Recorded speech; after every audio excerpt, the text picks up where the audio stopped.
I could only imagine that there had to be many, many people around him. That there was a crowd of folks and people were talking. But Jesus heard this man's cry over all the talking. Jesus heard this man's cry over all the noise. He heard this man's cry. And it's good to know that even today, in 2024, that the Lord still hears our cry.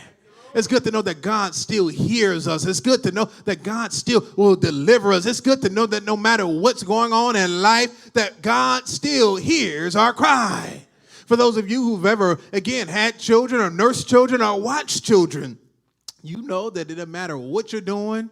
You can be watching TV, you can be cooking, you can be cleaning, that when you hear a child cry, you stop everything that you're doing and run toward your child. What's going on with you, little man? What's going on with you, little lad? I make it my priority to respond to the cry of my children.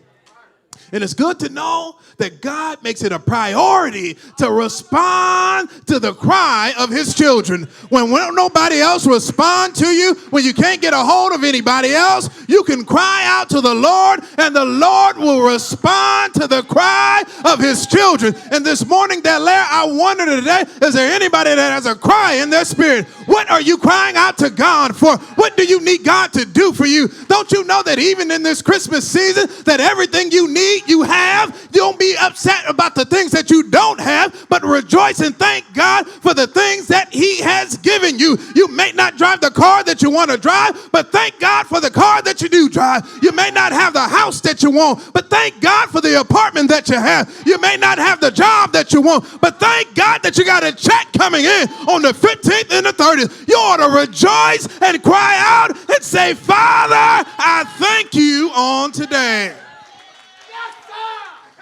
And so Jesus said, bring him to me, bring him over here.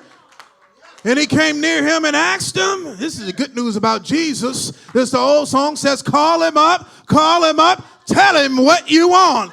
Jesus asked this man the question. He said, what do you want me to do for you? And he said, Lord, that I may receive my sight. Then Jesus said, well, if that's all you want, we'll receive your sight.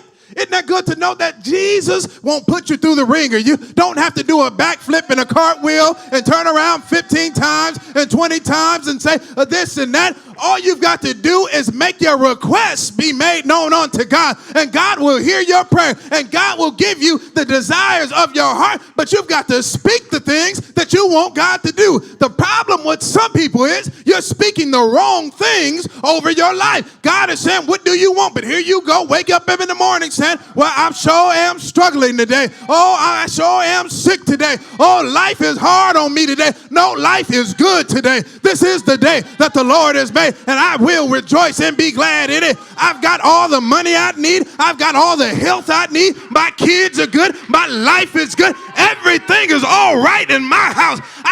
But Brother Hodges, I see everything that's happening to you. I understand what you see, but it's not what you see, it's what you see. See, because I can see what I can see when I even can't see it, because I understand who God is and what he's doing in my life.